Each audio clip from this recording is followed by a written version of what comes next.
제가 살았던 이 필라델피아는 거의 흑인들이 많이 있습니다. 우리 교민들이 90% 이상을 제가 사역하는 동안에 이렇게 흑인가에서 생업을 했습니다. 이제 30년이 지나니까 한 시대가 바뀌고 이제는 우리의 자녀들이 다 대학을 나오고 가정을 이루어서 이제는 이 사업을 정리해야 되는데 이 80년대, 70년대 말에 오신 분들이 이제는 이 사업을 정리해야 되는데 살 사람이 없어요. 처음에는 유대인에게 의해서 가게를 다 인수했는데 이제 한국 사람이 사줘야 되는데 요즘 오시는 분들은 잘 사질 않아요. 위험하니까. 그래서 집사님 네 분이 가끔 이 교회당에 와서 철야 기도를 하는 거예요. 하나님, 나 이제 사업을 정리하도록 도와주세요. 기도하고 절 보고도 목사님, 이제 사업을 정리해야 되겠습니다. 자녀들이 대학을 다 나오고 가정도 이루고 이제는 은퇴를 해야 되겠습니다. 가게를 좀 팔도록 기도해 달라고. 그래서 저도 많이 기도를 했어요. 그런데 어느 날 도미니카 사람들이 와서 가게를 사는 거예요. 그리고 건물은 팔 생각도 안 했는데 건물까지 산 거예요. 그러면서 아주 현찰로 거래하니까 그 많은 현찰을 가지고 이제 집으로 와야 되는데 우리 아멘 잘하시는 선생님, 어떻게 하면 안전하게 현찰을 집으로 가져올 수 있을까요? 안 가져봤으니까 몰라요. 그래서 이 두 부부가 보자기를 피고 거기다가 현찰을 담아서 뚫뚫 말아가지고 핀을 꽂아서 배에다 쳤어요. 두 부부가.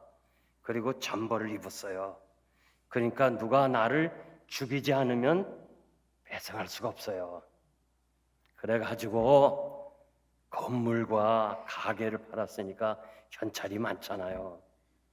다 집으로 돌아오다가 남편 되는 손집사님이 여보, 우리가 11년 반 동안 이 험한 지역에서 강도를 2번이나 만났지만은 하나님이 은혜 주셔서 이렇게 무사히 사업을 정리했고 건물을 팔 거는 생각도 안 했는데 건물까지 다 팔았으니 우리 먼저 하나님 앞에 가자. 그리고 감사 기도하고 집으로 가자. 집으로 가면 30분이면 가는데 교회 오려면 1시간을 와야 돼요. 그래서 그날이 월요일이기 때문에 교회 아무도 없어요. 사무원 한 사람만 있지. 그러나 자동차는 많이 파킹돼 있거든요. 교회 밴들이 있고 부목사님들이 타는 승용차도 있고. 그래서 여기 들어와서 하나님 감사합니다. 참 은혜로 이렇게 사업을 정리했습니다 하고 기도하고 나가려고 하니까 우리 교회도 정문이 커요. 그 안에 이렇게 내다보는 창문이 있거든요. 안에서 보니까 웬 낯선 자동차가 교회 입구에 딱 서 있는 거예요. 이상하다. 그냥 교인이면 파킹하고 들어와야 되는데 입구에 서 있는 거예요. 그래서 이 두 분이 자세히 들여다보니까 도미니카 사람 4사람이 탔어요. 1시간을 미행한 거예요. 합법적으로 다 해놓고는 1시간 미행하고 다 돈을 뺏어가려고. 그래가지고 이분들이 겁이 나가지고 이 들어와서 주여! 하고 막 부르짖는 거예요. 우리에게 담대함을 달라고. 그래가지고 막 기도했대. 이 겁을 물리쳐 달라고. 그분들 얘기가 수십 년을 예수 믿었지만은 그렇게 간절하게 기도한 날은 그날밖에 없대요. 그래서 그냥 쫙 막 살려달라고. 그래서 부르짖는 기도는요, 죽을 지경에 도달해야 그런 기도가 나와요. 그러니까 그냥 겁이 싹 없어지더래요. 그 담대해지더래요.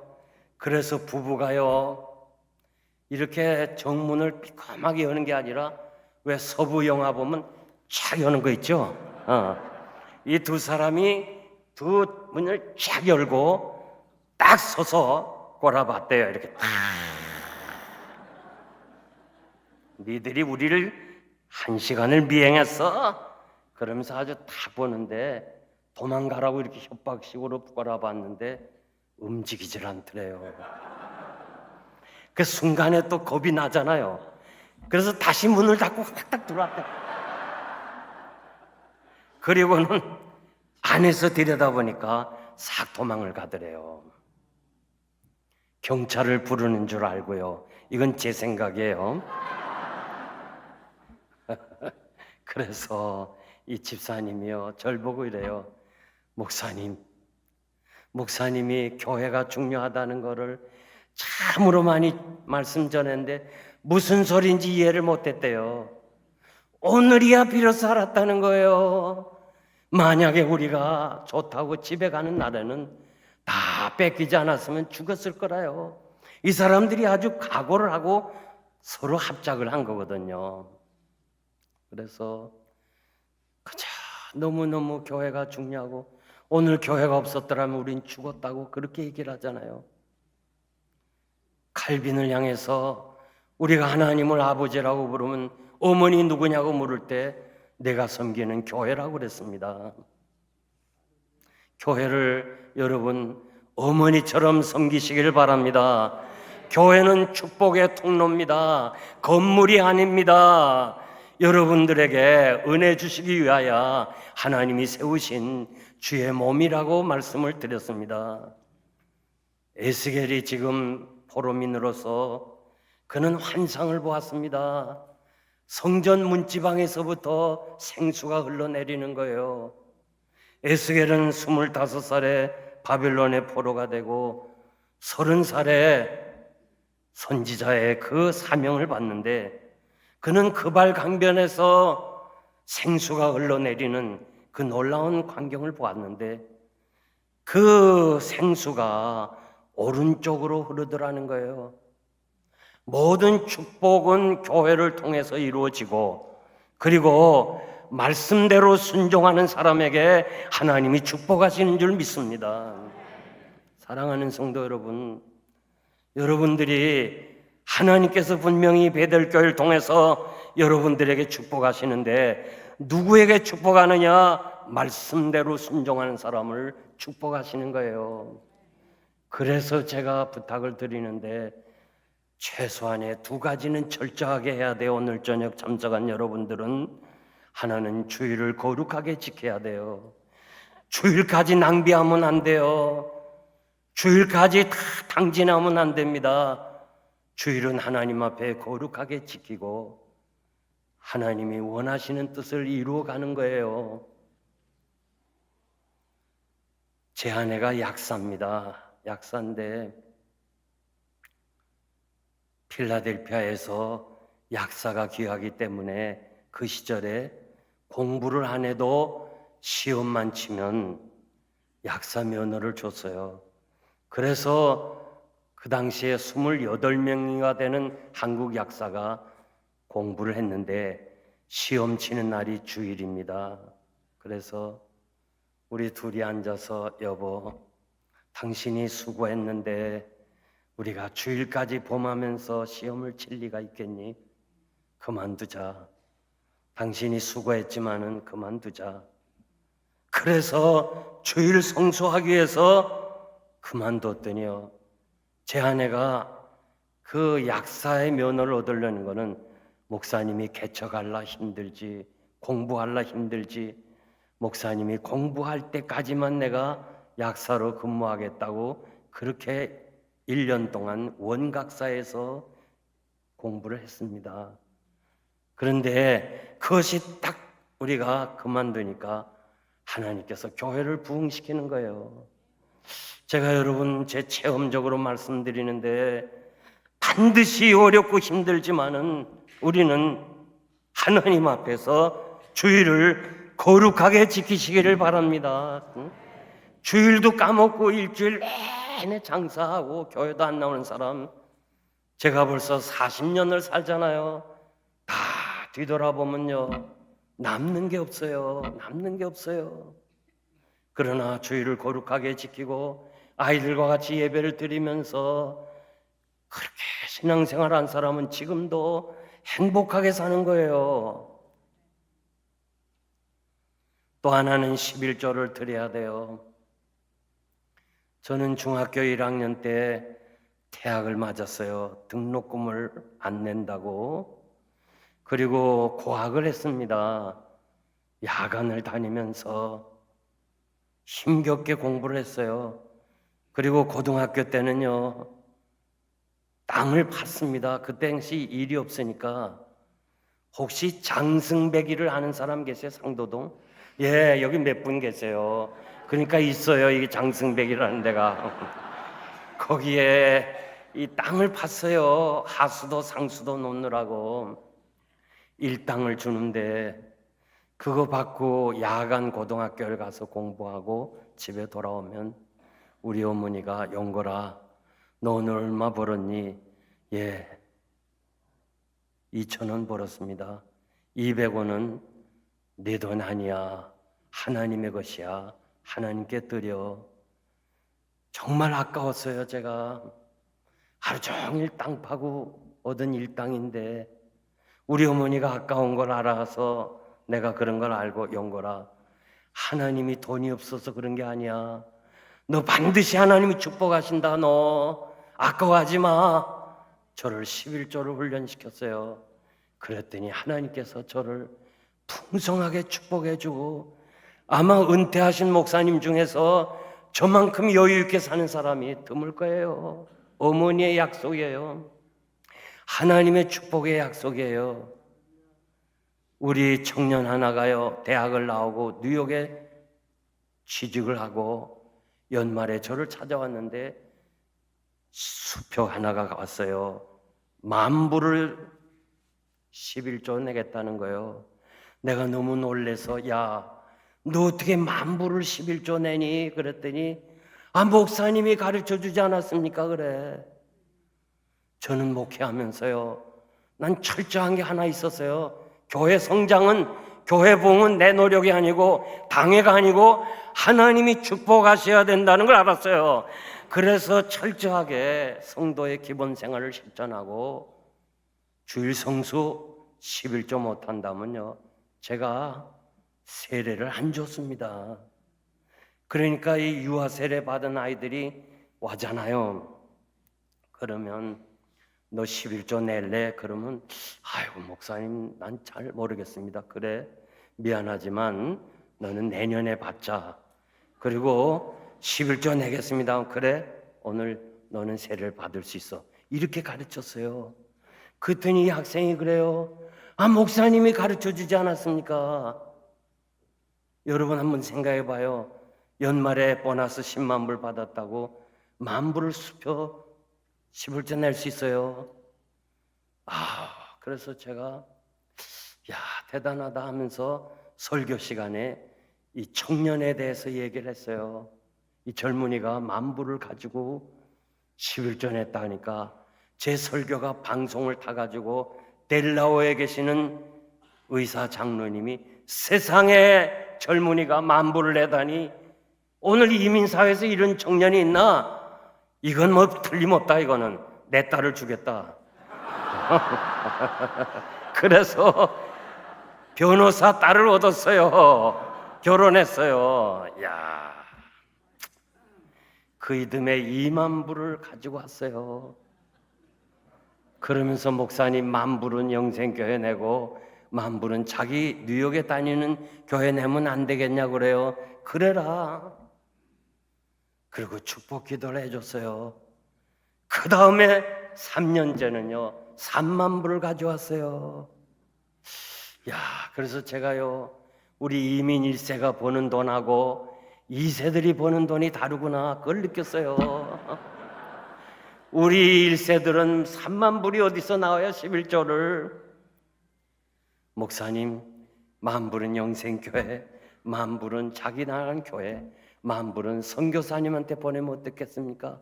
그렇게 해라. 다시 축복했어요. 그 다음엔 얼마나 받았나? 난 몰라요. 왜냐하면 은퇴하고 제가 교회를 떠났어요. 그러면 일체 내가 우리 교인들한테 일체 말도 안 했어요. 은퇴자는 떠나는 것이 좋다. 그래서 그냥 떠났을지 모르지만은, 사랑하는 성도 여러분, 여러분의 자녀들이 우리가 세상을 떠난 후에 하나님 앞에 축복받기를 원해요. 지금부터 가르치세요. 가르쳐야 돼요. 적어도 주일은 거룩하게 지키고, 그리고 10의 1조는 하나님의 것이라는 것을 가르치면 여러분의 자녀들이 복을 받을 줄 믿습니다. 선자가 선지자와 함께 1,000척을 청량했다. 530m입니다. 물의 깊이를 재어보니까 발목에 오르고, 그 다음에 무릎에 오르고, 허리에 오르고 헤엄칠 강이 되었어요. 물의 깊이를 재보았습니다. 줄로 재었다는데, 줄이라는 말은 표준이라는 말이에요. 하나님의 말씀으로 우리의 심령 상태를 한번 재봐야 돼요. 중생은 한 번이지만은 성화는 평생이에요. 내가 지금 어디까지 왔는가, 이거를 하나님의 말씀을 통해서 여러분들이 한번 점검을 해보세요. 주님 오실 때가 가까웠고, 나도 주님 앞에 설 때가 가까웠는데, 우리의 신앙이 뒤로 물러가 침륜에 빠지면 안 돼요. 믿음의 진보를 보여야 될 줄 믿습니다. 그래서 오늘 여러분들에게 성화의 삶이라는 제목으로 말씀을 드리는데요. 첫째로 보니까 발목에 오르는 단계입니다. 교회는 다녔지만 마당만 밟고 다니는 신자들이 있어요. 은혜의 체험이 없어요. 말씀은 들었지만 깨달음이 없어요. 순종이 없어요. 교회 행사에 참여도 안 해요. 섬기는 것도 없어요. 성령의 열매가 없는 육에 속한 사람들입니다. 제가 교인들을 보면요, 예수 믿는 건지 믿어주는 건지 분간이 안 돼요.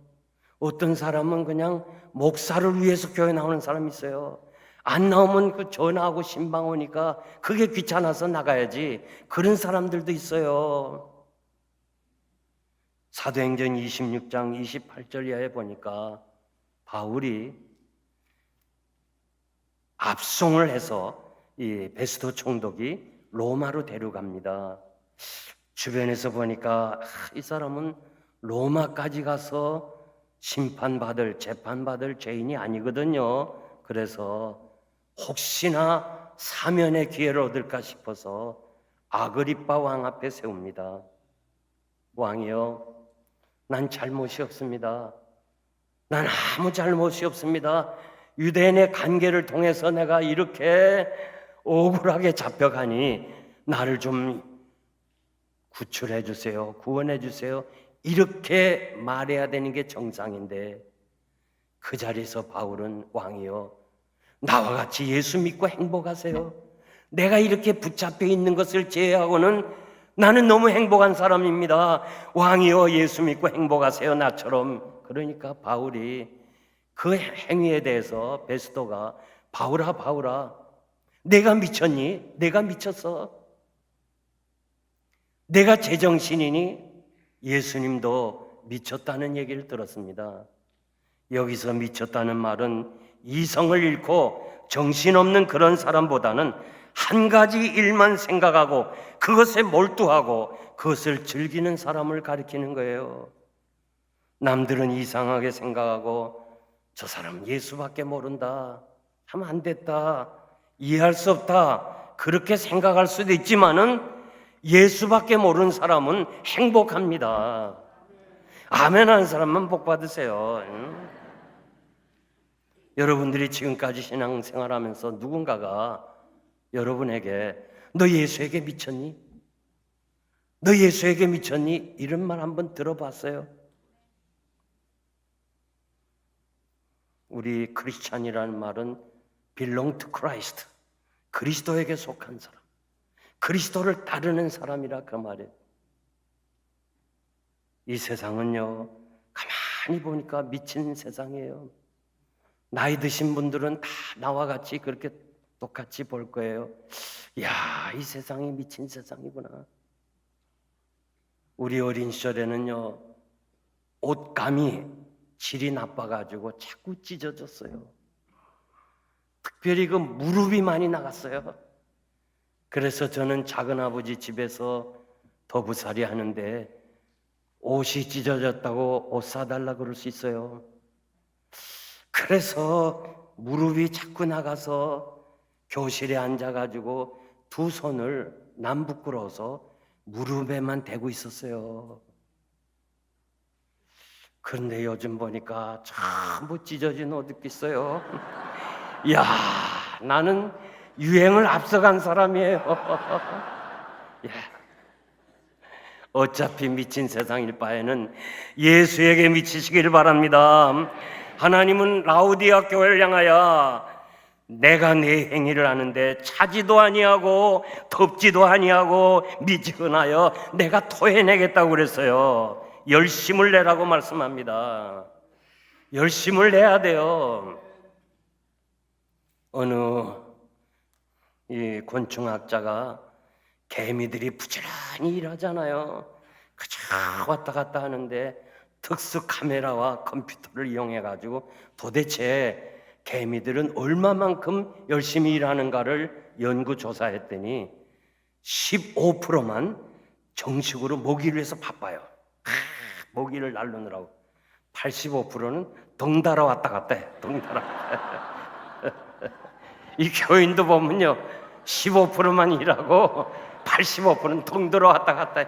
그저 가면 가고 오면 오고. 예? 요즘 신자들은요, 형식주의에 빠진 사람이 너무 많아요. 신앙의 내면보다는 외면을 따라다니는 사람이 너무 많아요. 모든 종교는 다 형식주의예요. 심지어 캐토릭도 다 형식이에요. 뭐 이렇게 형식. 그러나 우리 기독교는요, 내면의 종교예요. 내면. 하나님 그 사랑에 감사하고 하나님을 인격적으로 만나고 그리고 그분을 통해서 내 심령이 변화되는 이러한 내면적 신앙을 가져야 돼요. 교회에서 예배 드리지만은 기쁨도 없고 찬송을 부르지만 감동도 없고 목사님의 주옥 같은 말씀을 들으면서도 깨달음이 없는 그런 신자가 돼서는 안 되는 거예요. 습관적으로 생활하기 때문에 오늘 이렇게 사회가 교회를 비판하고 교회가 무능해졌어요. 초대 한국교회 보면 기독교인이 3%인데 독립운동을 비롯해서 모든 것이 기독교인이 앞장섰어요. 3%가. 지금은 25%라고 그러고 강남에는 45%라고 그러는데 왜 이렇게 기독교가 힘이 약해졌습니까? 형식적으로 습관적으로 다니는 교인들이 너무 많아요. 사도 바울은 잠자는 자여 깨어서 죽은 자들 가운데 일어나라고 에베소서 5장 14절에서 말씀합니다. 교인들요 80%가 잠을 자고 있어요. 그러니까 잠자는 아이에게 깨라고 그러면요 신경질 부려요. 교인들이 전부 잠을 자고 있어요. 그러니까 목사님이 뭐 전도하자, 뭐 교회 무슨 일하자, 선교하자 그러면요 짜증내고 교회 일하라고 하면 교회 떠나는 사람 많아요. 이민교회는요 의존적 신앙을 많이 해요. 누구 따라다니는 사람. 제가 개척하면서 어느 날 안수 집사라는 사람이 저를 찾아왔어요. 목사님, 내가 지금 세례교인을 25명 가지고 있습니다. 목사님이 나를 장로로 시킨다고 말 한마디만 하면 25명 다 데리고 오겠습니다. 그 가족까지 합치면 어림잡아 한 40명은 될 겁니다. 그래서 내가 그랬어요. 집사님, 미안하지만 가세요. 나는 그걸 원하지 않습니다. 예? 여러분, 노아, 다니엘 욥 얼마나 위대한 사람이에요. 정말 신앙의 용장들이에요. 그런데 성경은 뭐라고 그래요? 이 세 사람도 자기만 구원받았지 자기 자녀도 구원 못 시킨다고 그랬어요. 에스겔 14장 14절 이하에 한번 보세요. 여러분, 내 신앙 내가 지켜야 돼요. 그리스도 예수 안에서 거룩하여지고 성도라고 부르심을 입은 여러분들인데, 갈라디아서 3장 3절 말씀대로 갈라디아 교인들이여, 너희가 이같이 어리석으냐? 성령으로 시작하였다가 육체로 마치겠느냐? 여러분들 지금 부르심 받은 거는 성령에 의해서 부르심을 받은 거예요. 그래서 이 자리에 참석한 거예요. 그런데 여러분들이 그 은혜에 의해서 신앙의 진보를 가져야지, 그 자리에 그냥 주저앉아서 육체로 끝나면 안 된다는 거예요. 그러므로 이제 우리는 이 습관적인 신앙을 탈피하고 좀 더 여러분들이 은혜의 단계에 올라가는 여러분 되시기를 축복합니다. 두 번째는 기도하는 단계예요. 물이 무릎에 오르는 단계인데요, 기도의 사람입니다. 중생한 자의 호흡은 기도입니다. 사무엘은 기도하는 것을 쉬는 것은 죄라고 그랬습니다. 이 세상에서 움직이는 것은 하나님의 손인데, 그 하나님의 손을 움직이는 것은 여러분의 기도입니다. 우리는 요나서를 통해서 잘 볼 수 있습니다. 오늘도 하나님은 기도하는 자를 찾고 계십니다. 내 영혼아 어째 낭망하며 내 속에서 불안하는가? 너는 하나님을 바라보라. 그 얼굴의 도우심을 인하여 오히려 찬송할 거라 그랬습니다. 시편 95편 6절 보면 우리가 굽혀 경배하며 무릎을 꿇자. 이 무릎을 꿇자라는 말이 축복이라는 말입니다. 여러분들이 나의 생에 무릎 꿇면서 순간순간 기도하면서 하나님을 의지하고 살아보세요. 반드시 하나님이 여러분의 앞길을 축복하시고 여러분을 실망시키지 않을 거예요. 기도가 중요한 거 알면서도요, 우리가 실상 하지 못하는 것이 기도입니다. 기도에 대해서 가장 몇 가지 중요한 말씀을 드리고 싶은데요, 기도의 대상이 하나님이십니다. 우리는요, 특히 교회 지도자들, 또 참 목장, 장로님들, 이런 분들이 기도할 때요, 사람의 귀를 의식하고 기도할 때가 많아요. 하나님께 기도하는 건지 그 사람 듣기 좋게 기도하는지 분간이 안 돼요. 그러니까 자꾸 기도를 형용사를 많이 써서 해요. 어떤 분은 뭐 그냥 사계절부터 시작해가지고 기도하는데 얼마나 문학적으로 기도하는지, 그게 아니에요. 하늘에 계신 우리 아버지요, 주기도면의 아버지요, 아바라는 말이에요. 아람어로 아바. 아바라는 말은 우리말로 번역하면 아빠라는 말이에요. 아빠 하면 어린아이가 전능하고 천지 만물을 창조하시고, 그리고 아빠 돈 주세요 그래요. 그냥 돈 주세요 그러잖아요. 기도는 단순해야 돼요. 기도할 때요, 우리 주님이 문 닫고 기도하라고 그랬어요.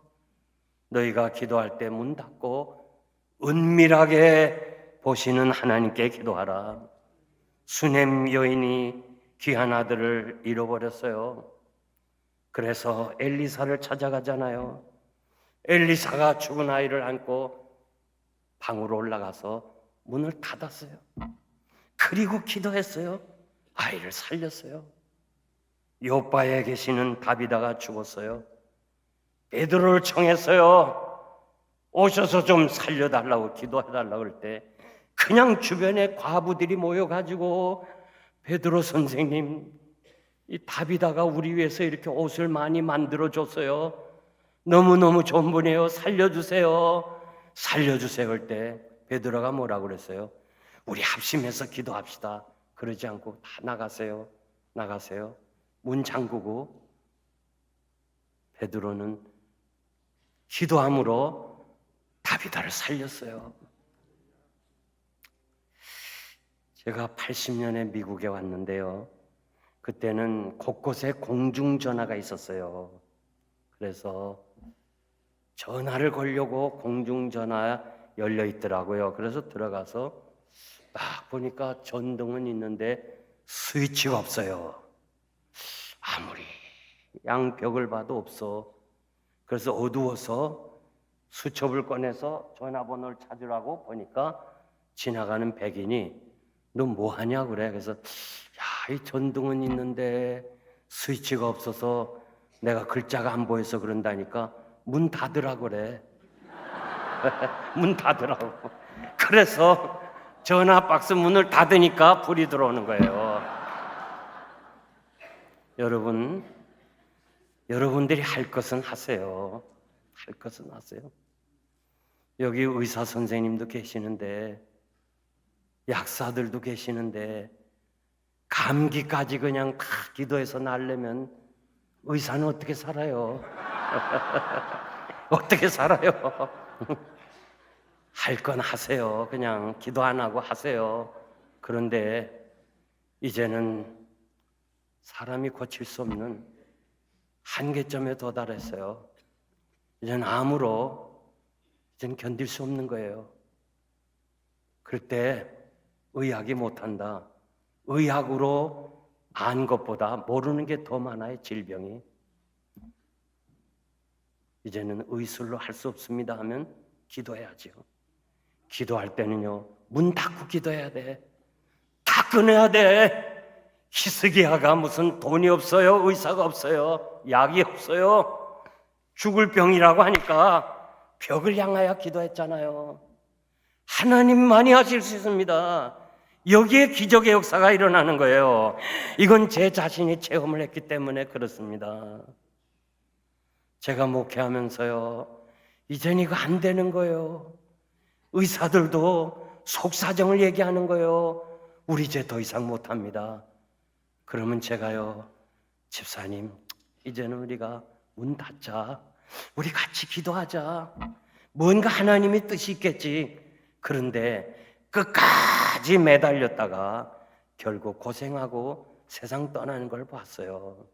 그러니까 여러분들이 기도할 때는요, 정말 하나님만이 해결하십니다 하고 한번 기도해 보세요. 지금도 살아 역사하시는 하나님의 은혜가 함께 하실 거예요. 기도는 무엇보다 간절해야 돼요. 야곱이 야복 강가에서 환도뼈가 부러지는 간구를 했잖아요. 주님이 제자들에게 주기도문을 가르쳤잖아요. 주님의 제자들이, 선생님 요한은 자기들의 제자들에게 기도하는 것을 가르쳐 줬는데 우리에게 기도의 방법을 가르쳐 주세요 할 때 주기도를 가르쳐 주면서 하나의 비유를 들었어요. 친구가 밤에 왔는데 배가 고프니까 좀 먹을 것 달라고 그래서 옆집의 친구에게 밤이니까 조용하게 친구야 우리 집에 지금 나그네가 왔는데 떡 3덩이만 좀 빌려다오. 내일 해가지고 줄게. 그러니까 이 친구가 그래, 내가 지금 떡은 있는데 우리 애들이 다 자고 있어. 그러니까 줄 수가 없다는 거예요. 여러분, 우리 어린 시절에요, 아버지 어머니 우리 식구들 다 잤어요. 한 방에서 이불 하나 피고. 뭐 안 그런 척 하지 마세요. 다 그랬어요. 그래가지고 아버지 변속하려고 일어나면 다 일어나야 돼요. 그러니까 이 아버지가 알지요. 이스라엘 사람의 풍습하고 우리하고 비슷하니까 일어나서 그 떡을 주려고 그러면 애들이 다 일어나잖아요. 그래서 친구야, 내가 있지만은 우리 애들이 다 자고 있어. 못 주겠어. 그래도 자꾸 그런 거야. 자꾸 그래. 애들 다 깼어. 그래서 주님 하시는 말씀이 벗됨을 인하여는 주지 못하지만은 그 강청, 뻔뻔스럽게, 고집스럽게, 끈질기게, 그런 뜻이에요. 헬라어로. 그 강청한 기도를 통해서 소용대로 주는 것처럼 너희가 기도할 때 하나님께 강청의 기도를 하라고 그랬어요. 그 그저 주시면 받고 아니면 뭐 할 수 없죠. 절대 안 줘요. 절대 안 줘. 그저 하나님만이 해결자입니다. 하나님만이 하십니다. 여기에 역사가 일어나는 거예요. 제가 신학교 다닐 때 그 채플에 오신 목사님들이 당신들이 말이야 이렇게 신학 공부하고 어떻게 나가서 목회하겠어? 소나무 하나씩 뽑고 나가야지. 그 얘기를 너무 많이 들었어요. 아마 요즘 신학생들은 그런 얘기 못 들을 거예요. 우리 때는 그 원로들, 지금 소천하신 목사님들이 오면 소나무 하나씩 뽑으라는 거예요. 그래서 제가 등록금 때문에 신학대학 3학년 때 삼각산을 갔잖아요. 소나무 뽑기 위해서. 그래가지고 3일 금식하려고 우리 어머니한테 어머니 내가 3일을 금식하겠습니다. 지지난 학기 등록금도 다 못 냈고 지난 학기 등록금 하나도 못 냈고 신학대학에서는 그래도 등록금 안 낸다고 내쫓진 않아요. 그러나 자꾸 벽에는 붙여요. 총신대학에 가면 이번 학기가 갔는데도 등록금 안 낸 사람 명단 쫙 나와요. 그래서 총신대학 사당동 총신대학을 나온 사람 치고 이용고를 모르면 몰라요. 제가 매번 학기에 붙어 있었으니까. 그래서 삼각산 기도원에 가서 3일을 기도하기 위해서 초저녁에 올라가서 소나무 하나 뽑겠다 각오하고 그때 젊은 기백을 가지고 이만한 거 하나 찾았어요. 그래서 이걸 가지고 밤에 예배 드리고 그 자리에 가서요 소나무를 뺏는 거예요. 쫙 등록금 주세요. 막 뽑는데 안 뽑혀요. 그래서 뽑지 못하면 꺾으려고. 근데 이렇게 되고 이렇게 돼도 절대 부러지지도 않아요. 밤새도록 붙잡고 부러졌다가 그냥 잠이 들었어요. 아침에 일어나니까 온몸이 아파요. 다른 사람들이 다 밥 먹고 그러는 동안에 저는 다시 삼각산을 뒤졌어요. 좀 더 가느다란 게 없는가. 그래서 이튿날 그걸 보고 낮에는 사람들이 있는데 부끄러워서 그거 못하잖아요. 다시 둘째 날도 붙잡고 부르짖고 기도했는데 제 생애예요. 제가 지금까지 사는 동안에 가장 간절하게 기도한 거는 삼각산 기도원이었어요. 이튿날도 못 뽑았어요. 이튿날 오후에 제가 삼각산 기도원 가보신 말 알지만 언덕이 이렇게 돼 있어요. 지금은 난 모르겠어요. 언덕이 돼 있는데 그 입구의 언덕에서 그냥 탁 들어놓아서 이제는 말하기도 싫고 손발이 움직이기도 싫어요. 이틀 밤을 금식하면서 소나무 뽑으려고 그랬으니 그래서 그냥 속으로 묵상 기도하는 거예요. 하나님, 난 오늘 밤에 뽑고 응답이 없으면 나는 잠시 신학교를 그만두겠습니다. 내가 뭐 하고 싶어도 지난 학기도 등록금 하나 못하고 지난 학기는 하나도 안 냈고 금년 학기 또 들어가야 되는데 돈도 없고 그러니까 그냥 하나님 내가 안 하려는 게 아니라 어떻게 하겠습니까? 하고 묵상 기도하는데 어디서요? 영거라 하는 음성이 들려요. 난 처음엔 몰랐어요. 그런데 가만 들어보니까 분명히 음성이 나 음성이에요. 나를 부르는 음성이에요. 영거라. 아차, 사무엘을 하나님이 부르셨지? 내가 이렇게 들어놓으면 되나 하고 예, 내가 여기 있습니다 하고 무릎을 꿇고 예, 여기 있습니다 하고 대답하려고 아래를 봤는데 내 친구가 불러 영거라.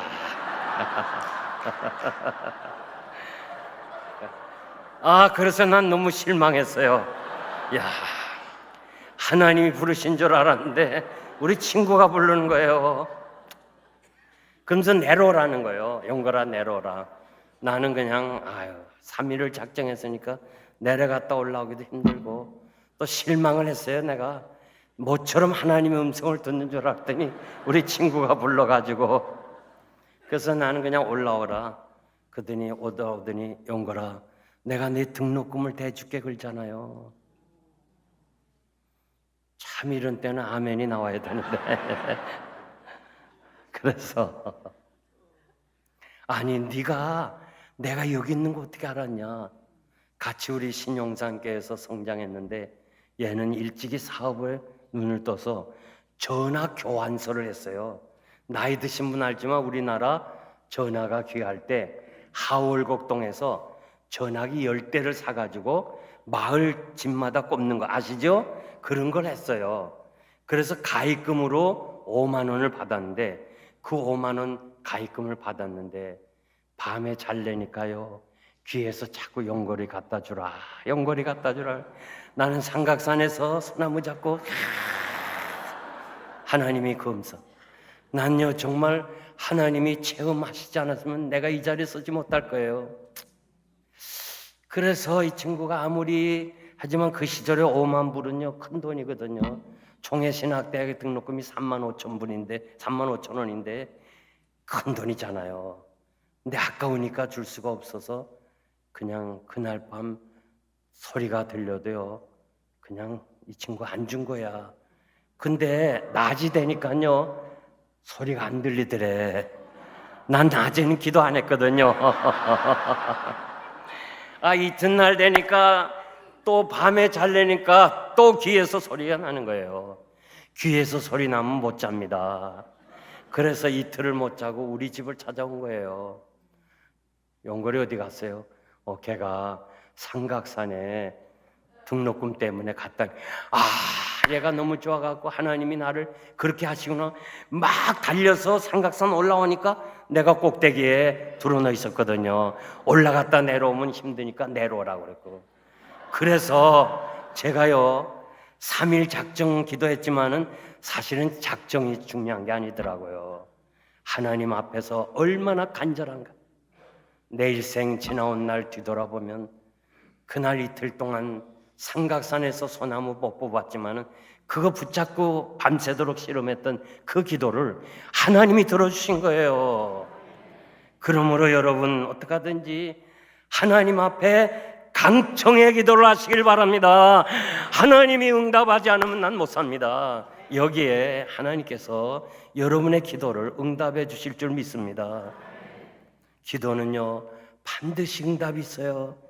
사도행전 12장에 보니까 지금 베드로가 감옥에 갇혀 있습니다. 내일이면 사형에 처합니다. 야고보를 죽인 이 못된 헤롯이 말이에요 이제 베드로를 처형하기 위해서 아주 그냥 철저하게 감금하고 있는 거예요. 양쪽 군사틈에서. 그런데 성도들이 마가의 다락방에 모여가지고 주여 합심해서 우리 베드로를 살려달라고 막 합심해서 기도하는데 하나님의 은혜로 천사를 동원해서 베드로가 감옥을 탈출하잖아요. 그래가지고 자기를 위해서 기도하는 그 마가의 다락방을 가보니까 막 안에서 성도들이 부르짖는 기도가 다 들리니까 베드로가 너무 감동이 받아서 문을 두드리는 거예요. 꽝꽝꽝꽝 빨리 들어가려고. 로데라는 여자아이가 누구세요? 그러니까 나야 나 베드로야. 아이고 너무 반가워가지고 문 여는 것도 잊어버리고 통성기도하는 팀에 가서 선생님 하나님이 우리 기도를 들으셔서 베드로가 지금 문 앞에 왔습니다. 그러니까 야 네가 미쳤냐? 네가 미쳤어? 기도는 해놓고 살려달라고 기도는 해놓고 내가 미쳤냐? 아닙니다 지금 왔습니다. 그러니까 너 환상을 보았구나. 여러분 이게 우리들의 자세 아닙니까? 기도는 해놓고요 응답은 사실은 안 믿는 게 우리들의 고백이에요. 목사님과 장로님이 말기 암 환자를 권사님을 방문하고 장로님이 간절히 기도했어요.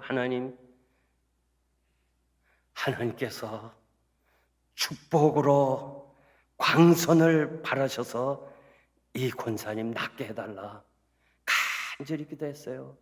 또 목사님도 말씀을 잘했어요. 하나님 다 고쳐줄 거야. 권사님 믿으세요. 우리 교회에서 만나요. 그리고 권사님한테 위로를 했어요. 꼭 하나님이 응답할 거야. 그리고는 병실을 나와서 엘리베이터 타는 게 1분이 안 걸렸어요.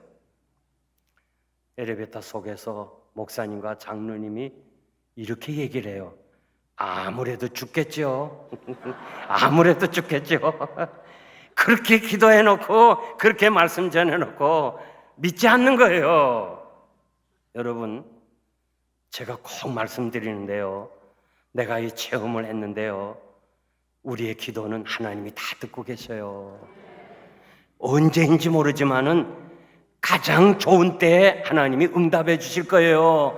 그러므로 여러분들이 확신을 가지고 기도하세요. 모세는 기도의 응답이 40년 만에 이루어졌어요. 요셉은 13년에 이루어졌고 요나는 3일에 이루어졌고, 제가 건축하면서 보니까 즉시 응답할 때가 있어요. 저는 너무 가난해서 수학여행을 한 번도 못 갔습니다. 국민학교 때도 못 가고 중학교 때도 못 가고 고등학교도 못 가고 대학도 못 가고, 신학교 때는 돈은 아니지만 애들하고 기도원에 가느라고 못 갔고, 우리 어머니가 얼마나 안 됐어요. 용거라, 너네 애들은, 다른 애들은 다 수학여행 가서 좋아하지만 너는 기도원에 가는 게 어떻니? 어머니가 볼 때 아들이 그냥 가지 못하고 집에 있는 게 너무 안타까우니까 너는 그냥 기도원에 가서, 너 아버지가 없지만 하나님이 너의 아버지니까 가서 기도해라. 그래서 또 어머니 말씀 듣고 기도원에 가서 무슨 기도가 나오겠어요? 울고 왔지. 하나님, 난 왜 이렇게 가난합니까? 난 왜 이렇게 살아야 합니까? 그러면서 그냥 울면서 기도하고 왔는데, 그러면서 제가 무슨 기도했는가 하니, 제가 은혜 받고 병계동 권사님한테 소원 기도한 그런 그 체험을 통해 가지고, 하나님, 나는 미국 유학을 가겠습니다. 나를 유학을 보내주세요. 제가 산에서 기도하고 새벽 기도 때 기도했어요. 아무도 안 믿을 거예요. 어떻게 네가 무슨 비벼댈 등이라도 있어야 되는데 누가 내 기도를 듣겠어요? 그런데 하나님이 들으셔서 때가 되니까요, 저를 미국에 보내잖아요. 그리고 공부하게 하잖아요. 그리고 좋은 신학교 우리 김한효 목사님 나오고, 제가 대학을 나왔던 그 대학에 김한효 목사님을 데려가서 입학도 시켰어요. 이스턴 유니버시티. 그리고 그 다음에 웨스트민스터에 제가 가서 거기서 석사와 박사학위를 받게 됐어요. 난 내 실력으로 받은 게 아니에요. 산상에서 과학하면서 새벽마다 난 유학을 가겠습니다. 총회 신학대학을 나온 사람 치고 2개를 다 겸비한 사람, 목회에 잘하고 학위 받은 사람은 글쎄 난 모르지만 총신에서 인정을 했어요. 하나밖에 없다는. 웨스트민스터 신학교에서요, 저에 대한 박사학위 논문이 있어요. 어떻게 웨스트민스터 출신 중에서 이렇게 목회를 잘했나 하면서 우리 부목사 보고 이용골 목사와 영생교회에 대해서 논문을 쓰라고 그래서 학위를 받았어요. 이건 제 자랑이 아니고 기도하는 거, 때가 되니까 하나님이 응답하시는 거예요. 제가 여러분 간절히 말씀드리는데, 여러분의 기도는 절대 헛된 대로 안 가요. 반드시 때가 되면 하나님이 응답하시는 거예요. 나는 기도하고 잊어버려도 하나님은 잊어버리지 않고 그 때가 되면 응답하는데, 왜 이렇게 중요한 기도를 우리가 안 하고 있어요? 우리의 기도는요, 죽어서도 응답이 된대도요.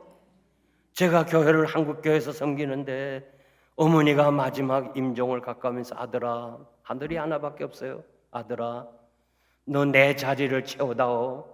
엄마의 자리를 채워다오. 나 이제 엄마는 천국 간 거야. 너 예수 믿고 엄마 뒤를 따라오라고 그렇게 얘기했는데도요, 아들이 안 나와. 그래서 나는요, 예수 믿는 게 이게 쉬운 게 아니에요. 하나님이 은혜 주셔야지. 내 의지로 예수 믿는 거 아닙니다. 오늘 이 자리에 나온 자체가 하나님의 은혜예요. 그래서 제가 그 젊은이를 만났어요. 독대했어요. 형제요, 내가 그때 28살 때 단독 담임했거든요. 형제요, 지금 어머니가 마지막 소원이 아들이 교회 나가는 걸 소원인데 청개구리 알잖아요. 엄마가 살면 얼마나 살겠어요. 그러니 내 부탁하는데 그냥 나오세요. 그리고 어머니 죽으면 나오지 마세요. 어?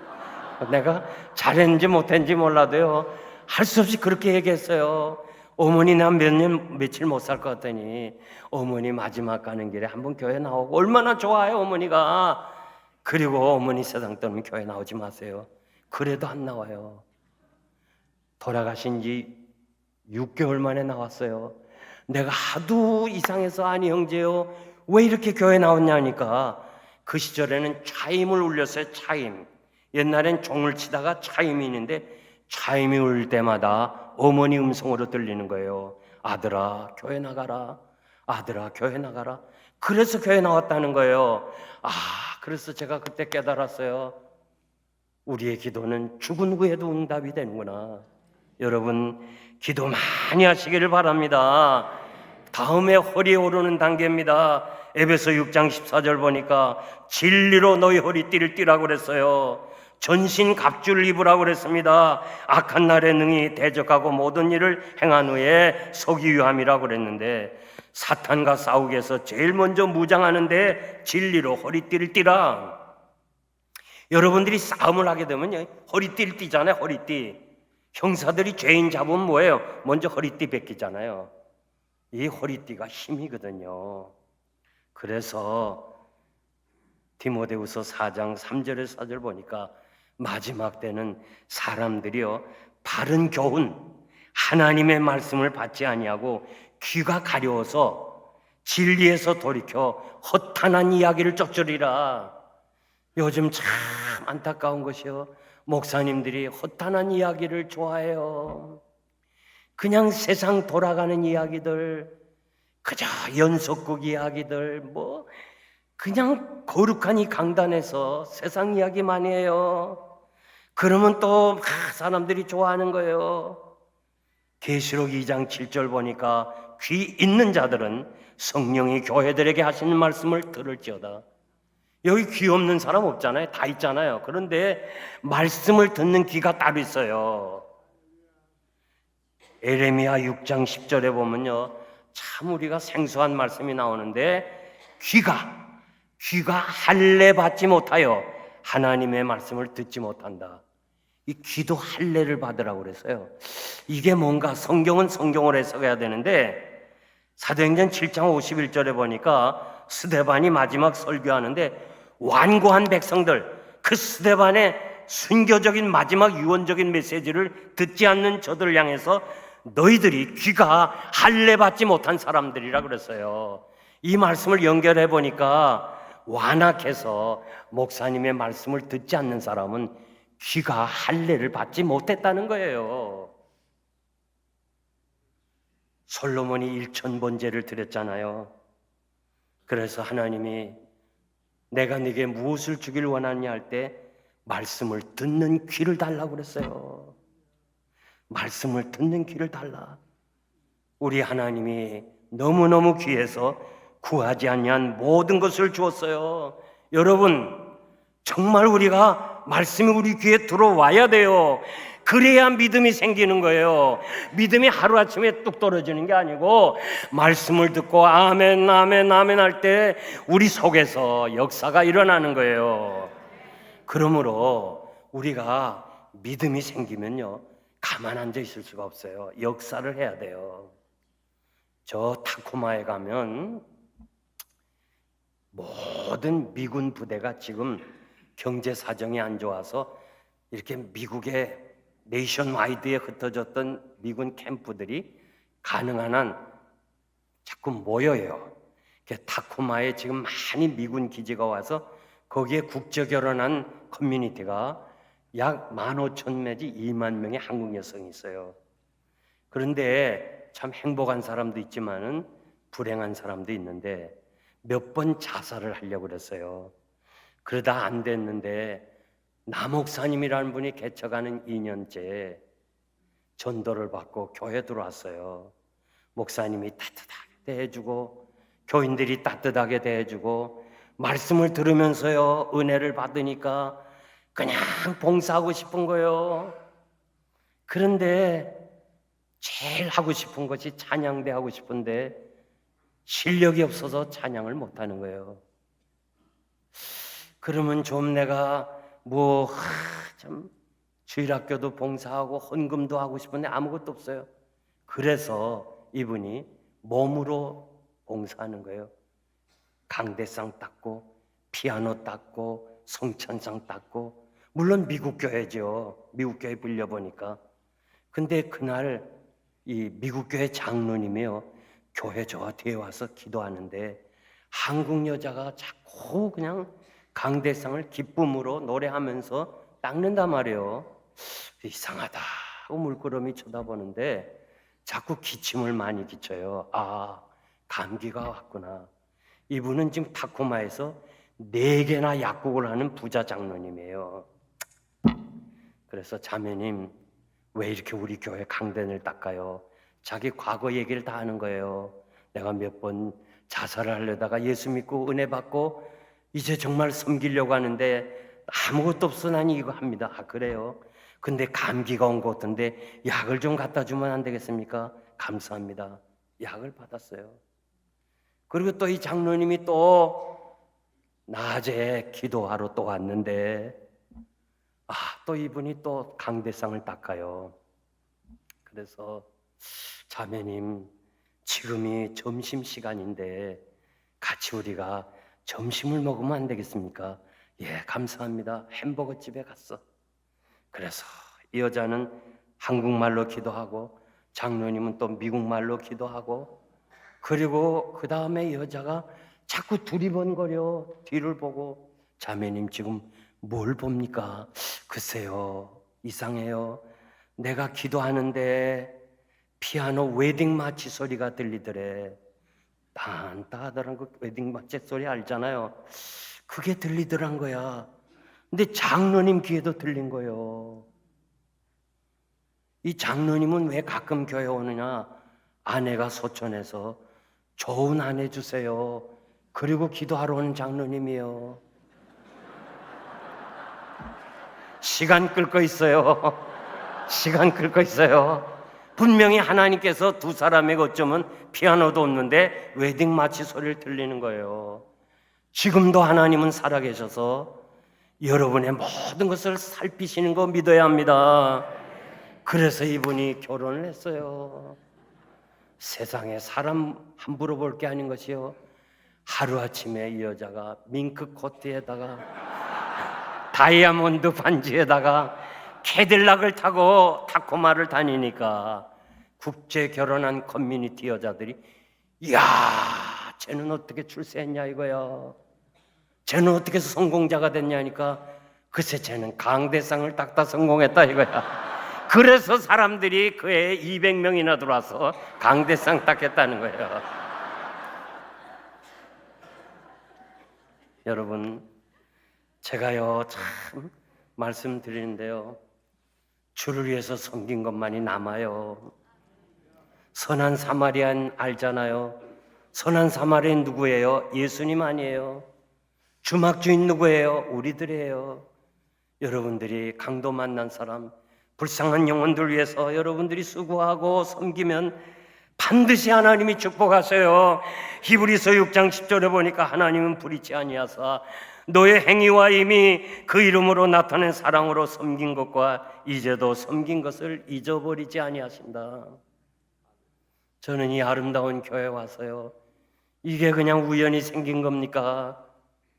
여러분의 그 앞서간 성도들, 그리고 여러분들이 눈물과 정성으로 이렇게 아름다운 예배당을 짓지 않았어요.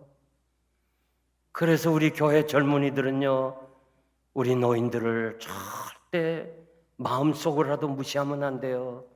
이분들이 이렇게 눈물과 정성으로 아름다운 교회를 세우고 우리가 이전에서 이렇게 하나님 앞에 예배드리는 거 아니에요. 로마서 16장에 보니까 사도 바울을 도와준 사람들 그 명단이 나와요. 주 안에서 수고한 두루베나와 두루보사에게 문안하라. 주 안에서 많이 수고한 버시에게 문안하라. 조금 수고한 사람 있고 많이 수고한 사람이 있어요. 반드시 하나님께서 수고한 대로 갚아줄 거예요. 십자가상의 마지막 강도와 다메섹에서 예수 그리스도를 만난 후에 30여 년 동안 모든 것을 포기하고 주를 위해 살았던 바울, 두 사람이 다 십자가의 공로로 구원받지만은 하나님 나라에서 상급은 다를 거예요. 다를 겁니다. 열심히 여러분 많이 섬기세요. 많이 섬겨요. 제가 인도에 가서 선교사님과 같이 이야기하는 가운데 여러분들이 아는 대로 타즈마할 왕비의 무덤 세계 7대 불가사인데 왕이 너무 좋아가지고 수고한 사람들 다 불러서 잔치를 베풀었대요. 그런데 왕이 이렇게 말해. 너희들 앞으로 이거보다 더 아름다운 궁전을 만들 수 있느냐. 왕비의 무덤이잖아요. 그러니까 이 사람들이 아뢰옵기 황송하오나 우린 더 이상 못합니다. 이게 최고의 작품이다. 이렇게 말했어야 되는데 할 수 있습니다. 허락만 하시면 또 하겠습니다 하니까 다 손목을 잘랐대요.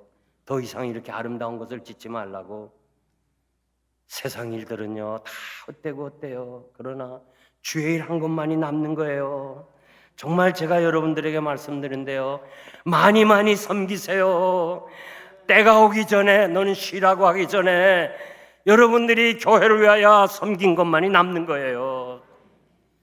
제가 일찍이 이렇게 개척하고 35년을 지나오면서요, 참 우리 김한여 목사님 아버님, 김원근 장로님, 또 지금은 살아계시지만 구영순 권사님, 이런 분들과 함께요 정말 힘겹게 역사를 했어요. 그런데요 지금은 다 들려오는 소식이 한 분 한 분 하나님 나라에 간다는 얘기 들을 때요 얼마나 마음이 괴로운지 몰라요. 그래서 막 옛날 사람이 그리워지는 거예요. 만나고 싶은 거예요. 하나님이 나에게 나의 생명이 언제 이르는지 모르지만은 살아있는 동안에 어떻게 하든지 많이 섬겨야 되겠다. 옛날에는 그냥 하나님이요 이것 주세요 저것 달라기도 했지만 이제는 달라요. 하나님, 내가 어떻게 하면 하나님을 위해서 일하겠습니까? 내가 어떻게 하면 좀 더 하나님의 영광을 위해서 살겠습니까? 사람들이 내가 세상을 떠난 후에 이용골 목사는 암으로 죽었다는 얘기 듣고 싶지 않습니다. 말씀을 전하다 가고 싶습니다. 그래서 나는 말씀을 전하다가 하나님 앞에 가기를 원하는 거예요. 반드시 하나님께서 여러분의 섬김은 잊어버리지 아니하신다고 그랬어요. 많이 많이 섬기시기를 바랍니다. 마지막으로는 헤엄치는 단계인데요, 물이 내가 건너지 못할 강이 된지라 그 물이 창이라여 헤엄할 물이요 사람이 건너지 못할 강이라고 그랬습니다. 헤엄쳐야 돼요. 제가요 사역할 때 제가 가는 시간은 9시입니다. 새벽기도 나왔다가 기도하고 말씀 준비하고 연구하고 9시에 사무원이 오면 그때 제가 교회를 떠나서 YMCA 수영장을 갑니다. 그런데 그 길이가 한 25m, 30m밖에 안 되는데 거기 갔다가 좀 쉬었다가 또 그 다음에 일로 오고 그래요. 제가 가는 시간대는 노인들만 와요. 90세 난 노인도 있어요. 헤엄 잘 쳐요. 헤엄 잘 쳐. 그런데요 저는 저까지만 가서 그냥 붙잡고 있어야 돼. 그 다음에 또 쉬었다가 또 일로 와. 노인들이 볼 때는 한심한 거야 내가. 아니 저건 저렇게 한심한가. 그러면서 이 노인네들이 그냥 혼자 헤엄치면 좋겠는데 꼭 나한테 와서 내가 붙잡고 있으면 5, 7 그러면서 가요. 하여튼 10번을 왕복해요 이 사람들은. 그래서 내가 참 열받아서 못 가겠는데 제가 가만히 봤어요. 가만 보니까 내가 저분보다 힘이 있는데 나는 내 힘으로 가는 거예요. 내 힘으로 가고 그 노인네는 물의 부력으로 헤엄치는 거예요. 이것이 다르구나. 여러분, 신앙생활 내 의지로 하면 안 돼요. 내 힘으로만 하면 안 돼요. 1년을 못 견디죠. 하나님의 은혜로 하시기를 바랍니다. 그래서 우리는 모든 걸 다 하나님의 은혜로. 목회가요 힘들어요. 힘들어. 그래서 저는 참 후배 목사님들, 젊은 목사님들 보면 참 측은해요. 저들이 앞으로 목회하는 동안에 얼마나 힘들까. 응? 우리 아들도 목사가지만요, 참 제가 측은해요. 앞으로 얘가 이 험한 세상을, 주의 일을 어떻게 감당할까, 그래서 기도할 뿐인데, 근데요, 하나님의 은혜로 하면 쉬워요. 참 쉬워요. 제가 제일 많이 기도한 게 뭐냐면 감당하게 해달라. 감당하게 해달라. 오늘도 이 교회 와서 앉아서 무슨 기도한 줄 알아요? 하나님 감당하게 해주세요. 하나님이 이용고를 쓰십시오. 그저 그 기도야. 감당하게 해주세요. 사용해 주세요. 하나님께서요, 감당하게 하시면요, 목회가 쉬운 거야. 그러나 내 힘으로 한다면요, 얼마나 어려워요. 얼마나 어려워. 빌립보서 1장 8절 보니까 내가 그리스도의 심장으로 너희를 사랑한다고 그랬어요. 내가 죽고 내 안에 그리스도가 산다고 그랬어요. 고린도전서 12장에 보니까 성령의 은사를 우리 몸으로 비유했어요. 눈의 은사, 손의 은사, 발의 은사, 다 우리 장기를 통해서 은사를 설명했는데, 마라톤 선수가 열심히 달려서 영광을 면류관 월계관을 받잖아요. 다 손발이 영광을 받아요. 근데 속에 심장이 말해요. 야, 너희들만 영광 받기냐? 나도 영광 좀 받자 하고 튀어나오면 어떻게 돼요? 튀어나오면 어떻게 돼요? 죽어요. 죽어. 그저 영광은 당신들이 받으세요. 열심히 일하는 거예요. 이제 저녁이 됐어요. 다 쉬는 거예요. 눈도 쉬고 손도 쉬고 발도 쉬는데 심장이 말해요. 야, 같이 일해놓고 니들만 쉬기냐? 나도 좀 쉬자. 어떻게 돼요? 죽어요. 죽어. 의사가 아니라도 그건 알아야 기본이라. 죽어요. 우리가 은혜 바다에 헤엄치면 심장이 잠기는 거예요. 내가 죽어야 돼요. 교회 안에는요, 내가 죽고 주님만이 살아야 돼요.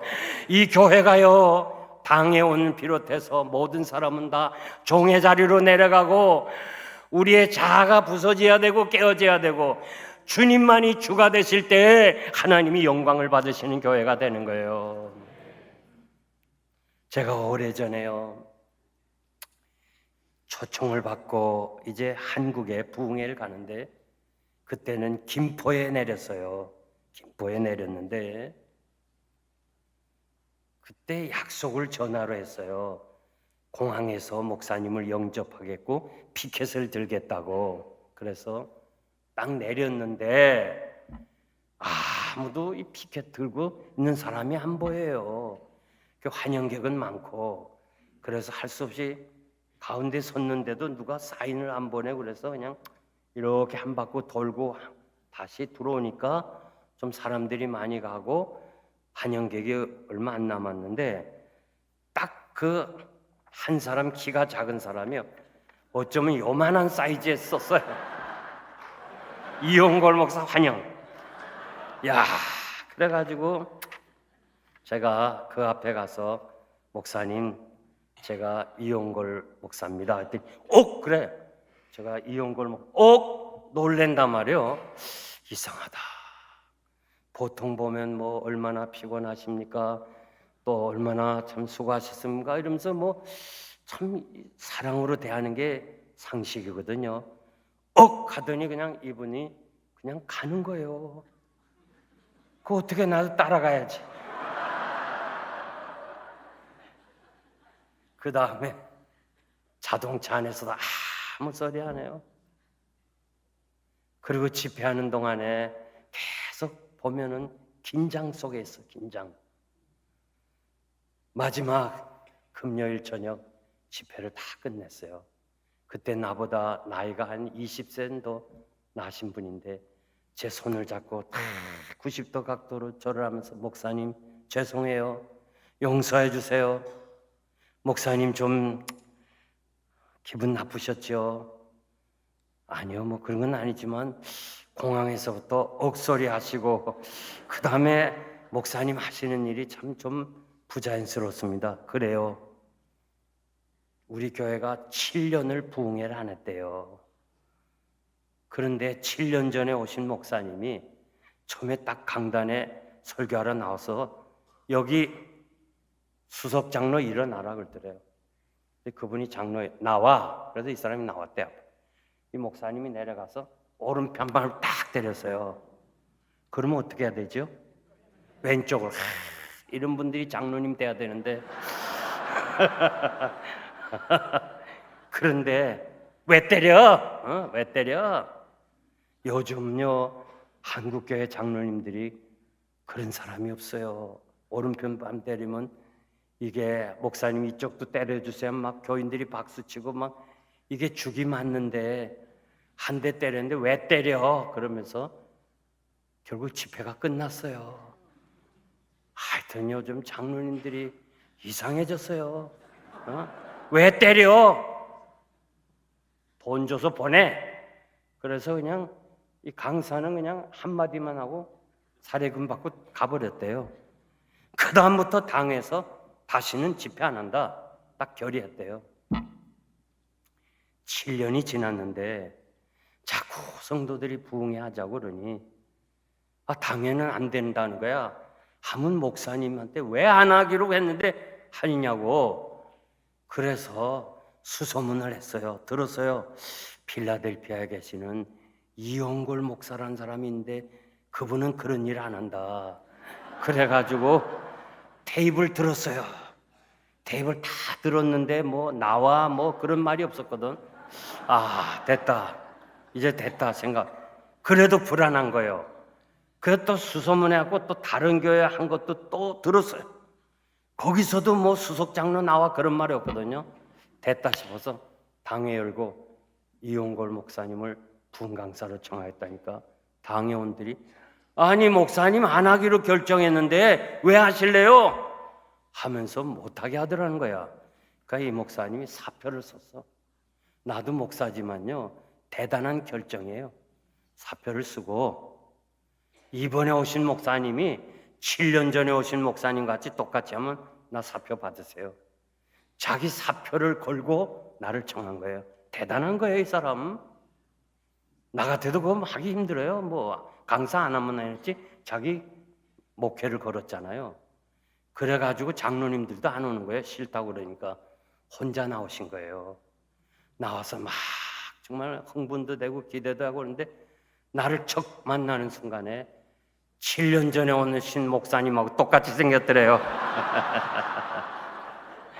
그래서 자기는 여기서 난 죽었구나, 이제 끝났구나. 그랬다는 거예요. 여러분, 내가 죽어야 돼요. 내가 죽어야 되고 그래야 교회가 사는 거예요.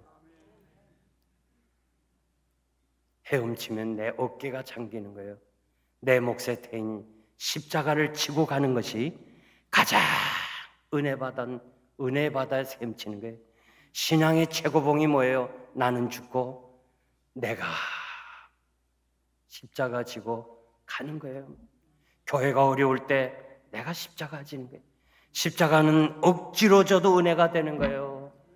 지난번에 제가 뉴저지 동산교회 김형보라는 장로님과 같이 선교 갔는데 글쎄 이 장로님과 그 담임 목사님이 얘기하는데 교회가 분열이 생겨가지고 교인 30명밖에 안 남았어요. 목사님을 청했는데 돈이 없으니까 세를 줄 돈도 없더래요.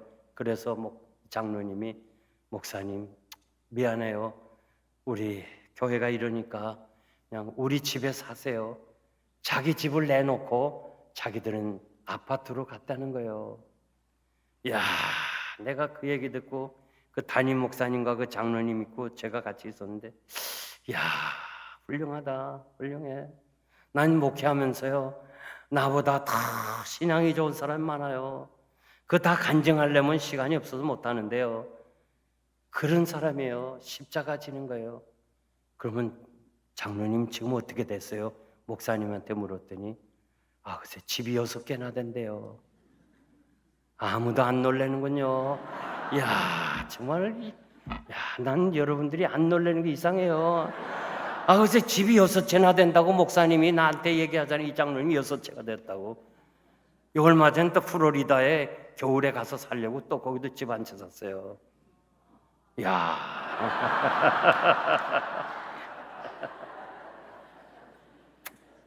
여러분, 정말 제가 꼭 부탁하는데요. 십자가는 억지로 져도 가치가 있어요. 예루살렘에 왔다가 억지로 주님의 십자가를 졌던 구레네 시몬, 얼마나 부끄러워요.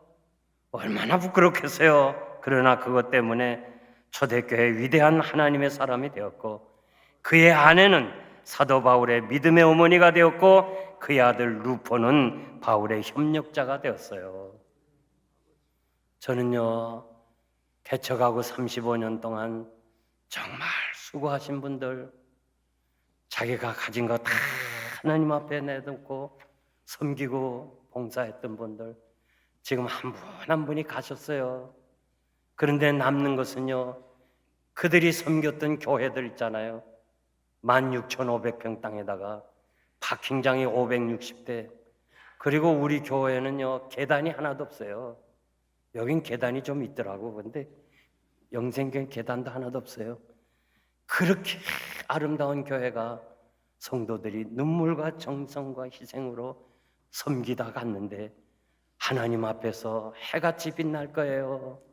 난 다시 말씀드리는데 여러분, 많이 섬기세요. 섬겨야 돼요. 주께서 너 쉬라 하면요, 일 못해요. 아무쪼록 많이 섬겨서 하나님께 영광을 돌리시기를 바랍니다. 오늘 참석한 모든 사람들이 은혜의 바다에서 헤엄치기를 바랍니다. 결론적으로 말씀드리는데요, 여우하고 사자하고 당나귀가 함께 사냥을 했어요. 사자가 당나귀 보고 네가 좀 분배해보라 그러니까 우리 셋이서 했으니까 3등분 하자고 그랬어요. 사자가 화가 나서 네가 뭘 했냐? 도대체 네가 뭘 했어? 뭘 하는데 3등분이야? 홧김에 잡아먹었어요. 여우에게 물었어요. 야, 네가 등분해보라. 제가 뭐 한 일 있나요? 아무것도 없어요. 그저 사자님이 다 잡수시고 남는 거 있으면 제가 조금 먹겠습니다. 사자가 너무 기분이 좋아서 넌 어디서 그런 지혜를 얻었니? 그러니까 당나귀 죽는 것 보고 알았다는 거예요. 여러분, 나는 내 생애에요, 이렇게 엄한 전염병은 처음이에요. 미국에서도 100만 명 이상이 죽지 않았습니까? 저희 교회에서도요, 10명 넘게 코로나로 갔었어요. 저와 같이 개척하는 장로님도 어느 날 병원에 있다는 거 문안도 못하고 전화도 못했는데 마지막 카톡이 하나 왔어요. 목사님, 저 먼저 가겠습니다. 제가 죽으면 장례를 인도해 주세요. 난 그거 받고 막 울었어요. 마지막 가는 길에 뵐 수도 없었고 그렇게 함께 교회를 개척하고 수고한 분이 가시는데 너무너무 허무하더라고요. 이렇게 정말 험한 세상에서 우리가 이걸 보면서 주님 말씀하셨잖아요. 재림 직전에 전염병이 있을 거라고. 그리고요, 요즘 보세요. 각처에 지진이 있겠다고 그랬는데 요즘처럼 지진이 이렇게 자주 나는 거 없었어요. 여러분, 전염병, 지금 중국의 그 변방 국가들이 지금 어제 오늘 막 지진이 나잖아요. 이거 다 주님이 오시는 메시지입니다. 재림신앙으로 무장해야 돼요. 나는 신앙의 최고봉이 재림신앙입니다. 재림신앙. 웬일입니까? 우리 재림신앙이 다 무뎌졌어요. 사랑하는 성도 여러분, 언제 주님이 다시 올런지 우리는 모르지만요, 이스라엘 백성들이 출애굽을 하기 위하여 자기 집의 문설주에 어린 양의 피를 바르고 나서 참으로 유월절 음식을 먹으면서 애굽을 나와야 되겠다고 준비하는 거, 우리 목사님이 말씀을 듣고 주의 피로 사신 교회에서 생명의 양식을 먹으면서 주님이 오시면 내가 맞이해야 되겠지. 이런 재림신앙으로 여러분들이 무장하시기를 주님의 이름으로 축복합니다. 축복합니다. 우리 다시 만날 수 있으면 다시 만나겠거니와 그렇지 못하면요, 예수 잘 믿다가 믿음 생활 잘하다가 우리 다 천국에서 영생 복락을 누리는 여러분 되시기를 주의 이름으로 축복합니다. 축복합니다. 기도하겠습니다. 우리가 이 시간 깊이 한번 우리 자신을 돌아봅시다. 내가 지금 예수 믿은 지 연수는 더해지는데 내 신앙은 지금 어디까지 왔는가? 그냥 교회만 왔다 갔다 하는 발목의 신자가 아닌가? 형식만 남았고 내면은 없고 우리 삶의 성령의 열매는 하나도 없어요. 기도에 무릎이 강해야 되는데 기도도 못하고 이제는 기도의 단계, 헌신의 단계, 섬김의 단계, 그리고 은혜의 단계에 오르게 해달라고, 그리고 재림신앙으로 무장하게 해달라고 정말 여러분들이 간절히 오늘 기도하세요. 아버지여, 나는 성화의 단계에 좀 올라가게 해달라고 우리 주여 한번 부르짖고 통성으로 기도합니다. 주여, 아버지 하나님 원하옵니다. 사랑하는 성도들, 주여 이전에 모여서 우리가 하나님의